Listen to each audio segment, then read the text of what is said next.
Welcome back to medico update channel. आज हम बात करेंगे सिट्राजिन टेबलेट के बारे में, इसके यूजेस, इसकी डोजेज, इसके साइड इफ़ेक्ट्स क्या रहते हैं। उससे पहले चैनल को सब्सक्राइब कीजिए, बेल आइकन को क्लिक कीजिए ताकि आपको नोटिफिकेशंस मिलती रहे। Cetirizine di hydrochloride second generation anti histamine group of medicine से बिलोंग करती है। इसको वेरियस टाइप ऑफ जो एलर्जी और एलर्जिक रिएक्शन कंडीशंस होती हैं उनमें इसको यूज़ किया जा सकता है।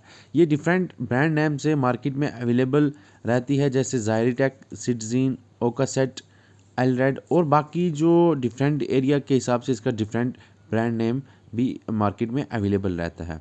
अगर हम इसके यूजेस की बात करते हैं तो इसको एलर्जिक राइनाइटिस में यूज़ किया जा सकता है।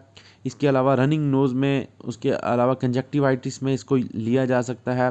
अगर किसी इंसेक्ट ने किसी पर्सन को बाइट कर दिया, उसकी वजह से जो एलर्जिक रिएक्शन होती है उसमें भी इसको लिया जा सकता है। इसके अलावा स्नीजिंग में लिया जा सकता है। बॉडी में अगर इचिंग हो रही है कहीं पे तो उसमें भी लिया जा सकता है। इसके अलावा एलर्जिक अस्थमा में भी इसको लिया जा सकता है। इसके अलावा कुछ सीजनल एलर्जीज़ भी होती हैं, उसमें भी इसको प्रिस्क्राइब किया जा सकता है। और स्कैबीज़ में इसको लिया जा सकता है, क्योंकि स्कैबीज़ में लॉन्ग टर्म जो इचिंग है वो रहती है, उसमें भी इसको लिया जा सकता है। इसके अलावा रनिंग नोज़ में इसको लिया जा सकता है। ब्लॉक्ड अगर आपका नाक जो है बंद है, उसमें भी इसको लिया जा सकता है। इसके अलावा रेडनेस और वाटरी आइज़ आपने देखा होगा पेशेंट में काफ़ी टाइम तक रहती है कंजक्टिवाइटिस की वजह से, तो उसमें भी इसको लिया जा सकता है। इसके अलावा इची नोज़ और इची थ्रोट अगर है आपको, उसमें भी इसको लिया जा सकता है। इसके अलावा किन पेशेंट्स को इसको अवॉइड करना चाहिए, इसको नहीं लेना चाहिए, जैसे कि किडनी लीवर डिजीज़ वाले जो पेशेंट हैं उनको अवॉइड करना चाहिए सिट्राजिन लेना। इसके अलावा कुछ पेशेंट जिनकी प्रोस्टेट इनलार्जमेंट हो जाती है उनको भी अवॉइड करना चाहिए। इसके अलावा जो हिस्टामिन से एलर्जिक हैं वो भी इस मेडिसिन को अवॉइड कर सकते हैं। इसके कुछ साइड इफ़ेक्ट्स भी होते हैं, ज़्यादा साइड इफ़ेक्ट्स नहीं होते हैं, लेकिन कुछ जो साइड इफ़ेक्ट्स हैं उसमें नींद जो है वो आना शुरू हो जाती है, एक सिडेटिव है। इसके अलावा टायर्डनेस, उसके अलावा जो है यूरिन डिफ़िकल्टी होती है यूरिन पास करने में।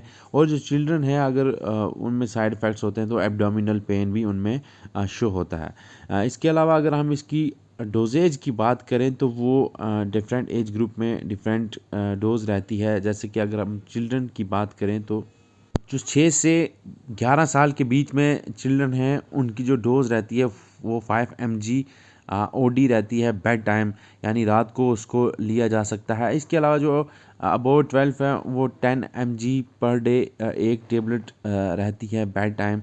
और इसके अलावा जो 65 ईयर से अबोव लोग हैं वो उनको 10 mg टेबलेट नहीं देनी है, उनको 5 mg टेबलेट दी जा सकती है। इसके अलावा जो प्रेग्नेंट लेडीज़ हैं वो उनको ये प्रिस्क्राइब नहीं की जाती है। इसके अलावा जो लैक्टेटिंग मदर हैं उनको भी ये प्रिस्क्राइब नहीं की जाती है। लेकिन अगर कोई सीवियरिटी हो तो अपने हिसाब से डॉक्टर उसको एडवाइस कर सकता है, लो डोज में एडवाइस कर सकता है। अगर आपको वीडियो अच्छी लगी है चैनल को सब्सक्राइब कीजिए, बेल आइकन को क्लिक कीजिए ताकि आपको फ्यूचर में भी अपडेट्स मिलती रहें।